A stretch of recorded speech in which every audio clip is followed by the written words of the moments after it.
Amigas e amigos, esta carta do ex-presidente Lula, lida pela presidenta do PT, a senadora Gleisi Hoffmann, toca num ponto central. Essa questão que eu tenho falado aqui, que é o papel do Tribunal Moro, do Tribunal Lava Jato, o sentido desse tribunal, para que ele serve e por que ele foi criado.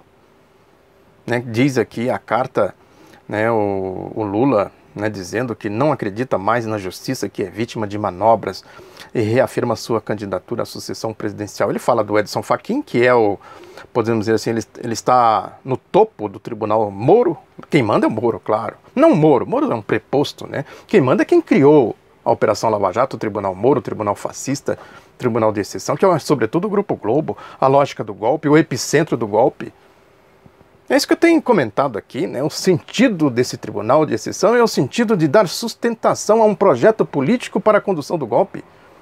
A lógica do regime, a lógica do expansionismo do regime, essa história de impor a democracia, entre aspas, do Pentágono, da Casa Branca, isso que a gente vê pelo mundo afora aí, essa questão da corrupção, por exemplo, tem uma batuta regendo isso, a tal da guerra não convencional do Pentágono. Está aí o caso do ex-presidente do Equador, o Rafael Correa, que foi pedido aí a sua prisão preventiva. Isso tem ocorrido, falei aqui da Romênia recentemente, tem um país ali na ex-Iugoslávia que está passando por isso, não me lembro qual deles agora, está passando por isso, e vai por aí afora, pelo mundo afora. Isso se transformou numa bandeira, isso tem uma batuta regendo isso. O presidente do México agora, recém-eleito, o Obrador, ele que se cuide, que ponha as barbas de molho.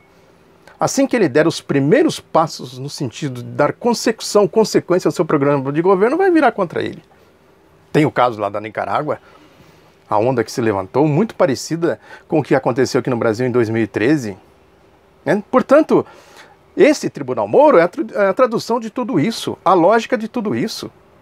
Aí o ex-presidente Lula diz aqui que até que apresentem pelo menos uma prova material que macule minha inocência, sou o candidato a presidente da República. Ele sabe que não tem, todo mundo sabe. Os seus acusadores sabem, a Operação Lava Jato sabe, os incautos sabem, os cachorros loucos sabem. Por conveniências não admitem. Uns se beneficiam disso. Essas seitas, por exemplo, que eu tenho falado aqui, se beneficiam muito disso, inclusive grupos que se organizam dentro de denominações religiosas sérias.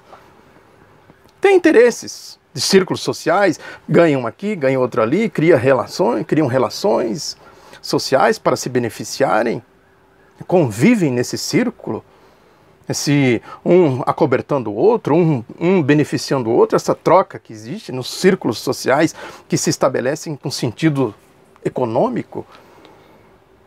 Tem muito disso por aí, repito, que não tem nada a ver com a religiosidade do povo, a ética do povo, o povo que professa uma religião honestamente, com ética, isso é outra coisa. Agora, esta afirmação do Lula também chama a atenção para um outro detalhe, que ele compreende o papel de tudo isso perfeitamente bem. Quem conhece o Lula sabe disso.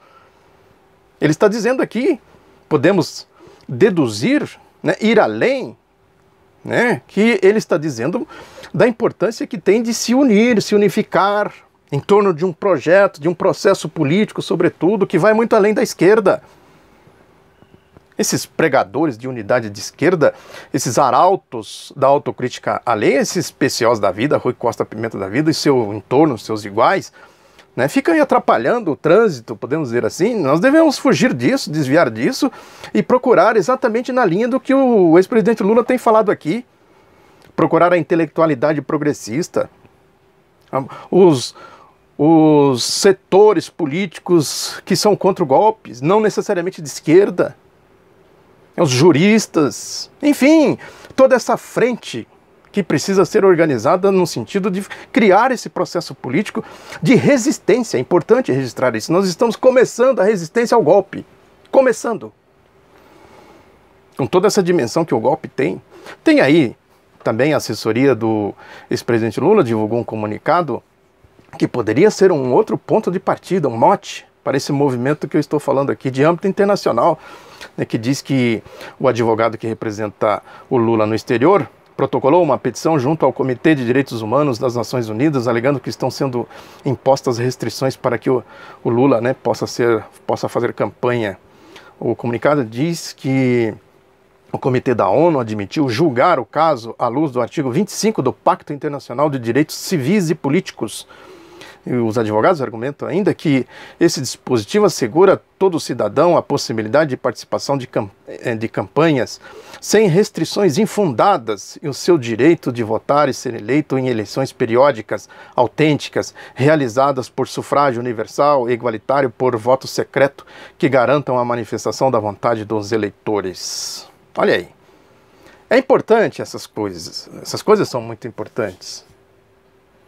Né? Tem um outro caso aí que também poderia servir de mote para isso que eu estou falando, que é uma nota pública das entidades que representam mais de 21 mil magistrados e magistradas brasileiros, que é a AJUF, a AMB, a ANAMATRA, né, que rebate esses ataques virulentos, pessoais, né, do espectro da Operação Lava Jato contra a ala do STF que está se posicionando em defesa da Constituição contra o Grupo Globo, aquele setor lá, Carmen Lúcia, Luiz Fux, Luiz Roberto Barroso, esses que batem ponto no Grupo Globo, que pisoteiam, rasgam a Constituição, né, e sobretudo os boquirrotos da Operação Lava Jato que fazem ataques pesados, estão aí atacando de maneira violenta o Dias Toffoli, nesse caso aí da tornozeleira eletrônica que o Moro mandou pôr no José Dirceu e o Dias Toffoli mandou tirar. Mandou não pôr, melhor dizendo, essa afronta do Moro ao STF. Eles mobilizaram a rataria pretoriana midiática, os esgotinhos nauseabundos, para fazer ataques violentos. Quando a gente vê a rataria pretoriana midiática atacando o Dias Toffoli, ou mesmo o Gilmar Mendes, ou mesmo o Marco Aurélio Mello, que são os mais resistentes ao Tribunal Moro, ao Tribunal Lava Jato, né, quem está falando é essa gente aí. Esses esgotinhos nauseabundos não falam à toa, não falam por eles, não. São porta-vozes, transmissores da lógica da Operação Lava Jato, da lama da Operação Lava Jato. Né, os antagonistas da vida, né, os Josias de Souza da vida e os ratos pretorianos que lideram, né, esse movimento da rataria pretoriana midiática, que eu falo aqui sempre, Miriam Leitão, Merval Pereira, Josias de Souza, José Neumann Pinto, Augusto Nunes, são os cabeças aí dos grupos que formam esse cartel mafioso midiático, o Partido Único da Mídia. São eles que estão falando. A nota é muito interessante, eu vou ler aqui. São 3 itens. O primeiro diz que a independência judicial é um valor imprescindível para qualquer democracia e as decisões judiciais precisam ser observadas e cumpridas, tenham sido elas proferidas por juízes, desembargadores ou ministros dos tribunais superiores. É isso aí, os ataques pessoais virulentos, né, desonestos, de baixa densidade intelectual, moral, ética. O item 2 diz: não é aceitável que aqueles que exercem funções essenciais à justiça com o objetivo de deslegitimar a autoridade das decisões e macular a honra de seus prolatores teçam críticas de natureza pessoal aos membros do Poder Judiciário, atingindo a integridade da instituição. É isso, né? Eles fazem isso constantemente na politicagem deles. Essas frases de porta de banheiro de rodoviária que eu tenho falado aqui. Atinge a honra das pessoas, não só dos magistrados. Atinge a honra, o caso do Lula, por exemplo, que eles falam do Lula, os esgotinhos nauseabundos, a rataria pretoriana midiática do Lula, da Dilma, né, violando a Constituição, violando todos os códigos, toda a civilidade. Fascismo. Quando eu falo que é fascismo, é isso aí, ó, comportamento de fascista, de nazista. Para atingir a honra da pessoa, desconstruir a pessoa, atingir a ética da pessoa, a moral e o moral da pessoa, né? São esses itens aqui. Tem um caso também que eu não sei se é verdade, eu vi aí nas redes sociais, né, de qualquer forma, se não foi o Tacla Duran, uma afirmação do Tacla Duran, aquele que denunciou, ele na verdade confirmou que todo mundo sabia, isso que eu venho falando aqui há muito tempo, que a indústria da delação premiada, as negociatas lá da Operação Lava Jato, né, ele confirmou tudo isso, e ele estava comentando, na verdade, um artigo que saiu no jornal o Globo, de um dos procuradores da Força-Tarefa da Operação Lava Jato no Rio de Janeiro, né, que ele fala aqui de um tal de habeas corpus canguru, a história de liminar, o processo chega ao STF sem ter passado pelas instâncias, etc. E aí, na verdade, é uma crítica virulenta, violenta ao Gilmar Mendes. É isso. Eles não vão no mérito, né? Se tem isso de fato, liminar, canguru, não sei mais o que. Mas o fato é que o Tacla Duran respondeu, teria respondido, repito, não tive tempo, estou em trânsito, numa correria, não deu tempo para checar a informação. Mas ele teria respondido no Twitter que, ao Tribunal Canguru, ele disse, o título da coluna do Globo chama "Já ouviu falar em habeas corpus canguru?" Aí o Tacla Duran responde: "Já ouviu falar na denúncia Saci?" É aquela da Lava Jato de Curitiba, que não para em pé porque não tem perícia, não investiga contradições de delator, escamoteia provas contra a tese de acusação ou que possam atingir protegidos. É o que eu falo aqui constantemente, é exatamente isso aí. Né? É isso que a nota responde exatamente a esse comportamento. O Deltan Dallagnol, Carlos Fernando dos Santos Lima, que fica lá com aquelas pregações à la Rede Globo, né? Fazendo propaganda eleitoral gratuita, entre aspas. Esse negócio da Globo aí, o país que você quer para o futuro, isso é um escândalo, uma vergonha, uma indecência. Isso é horário eleitoral gratuito, só fala de corrupção. Corrupção é propaganda da Lava Jato. Aí fica lá os incautos mandando mensagens, né? Mesma coisa do condenado pedir para... O Carrasco pede para o condenado: "O que você quer para o futuro?" Aí o condenado: "Eu quero ser livre me livrar da forca ou do fuzilamento, sei lá o quê." Pedindo para o Carrasco. Tudo que a Rede Globo, o Grupo Globo não quer é o que aquele povo fala. Vejam como é um mundo fake. Isso é fake news. Não sei se a Justiça Eleitoral teria competência para intervir nisso, nessa propaganda eleitoral descarada, desavergonhada. Deveria ter. Num país civilizado, com democracia, com respeito à Constituição, deveria ter punição para esse tipo de coisa, esse cartel mafioso. País que você quer para o futuro. O país para o futuro tem que começar não tendo um país com um mínimo de civilidade, democracia, desenvolvimento, progresso social, soberania, respeito às legalidades democráticas. Um país assim não deveria ter Rede Globo, Grupo Globo, Partido Único da Mídia, não deveria nem ter direita. É o pau na roda, né? Que impede a roda da história de girar, de ir para frente, para o progresso social. Essas questões que eu tenho falado aqui.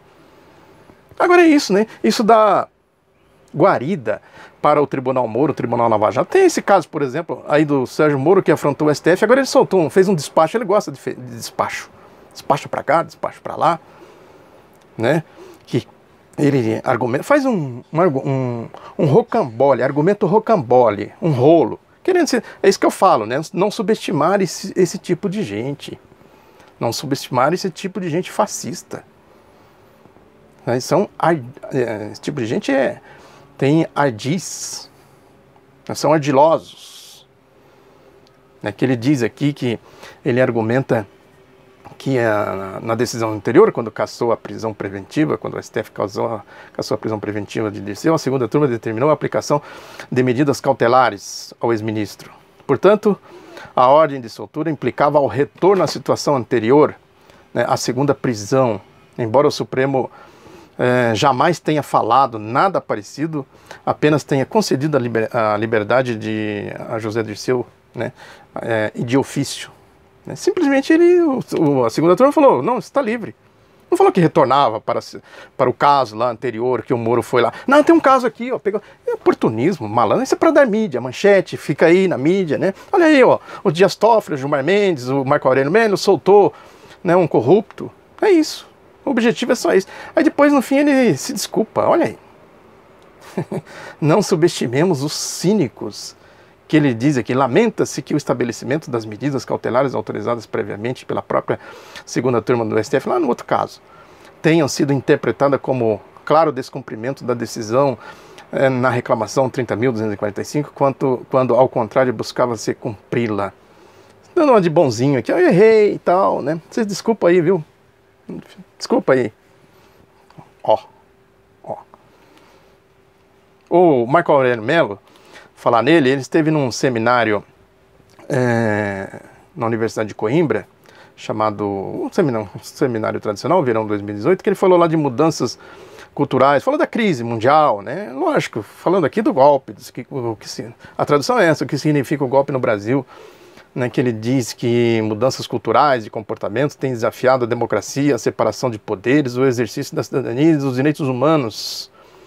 Aí diz, mas é por meio do exercício da cidadania que direitos são conquistados e exercidos. Crises assumem contornos dramáticos como a migração e a xenofobia, o levante de populismos políticos que ameaçam a democracia liberal com políticas de intolerância, crises financeiras que aprofundam ainda mais as desigualdades, o meio ambiente cada vez mais em risco.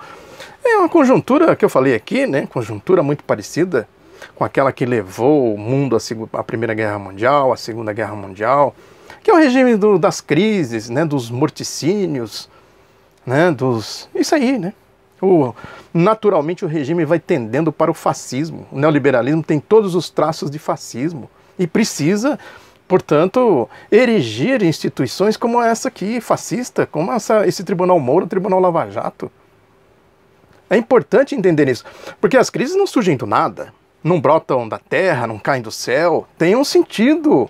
Isso que eu falo sempre aqui, compreender as coisas de um ponto de vista filosófico, sociológico. Eu quero aqui até mostrar, né, aproveitando a deixa, um livro que eu já mostrei aqui em outra ocasião, do Nelson Werneck Sodré, que eu recomendo esse aqui, ó. O que se deve ler para conhecer o Brasil? Para saber o que é o Tribunal Moro, o Tribunal Lava Jato, é esse aqui. Para entender o que o Marco Aurélio Mello está dizendo, é esse aqui. Está aqui, ó. As dicas do Nelson Werneck Sodré, grande brasileiro, general do Exército Brasileiro, progressista, pertenceu ao Partido Comunista. Eu quero também mostrar isso aqui. Isso aqui é o que a gente chama de livraço, que é uma entrevista longa do Inácio Ramonet, né, que é editor do jornal francês Le Monde Diplomatique, né, uma conversa que ele teve com o Fidel Castro, que ele fala muito essa história de migração, por que tem cubanos que saem de Cuba, por que tem essas ondas migratórias no mundo. Isso aqui repito, é um livraço. Recomendo, enfim,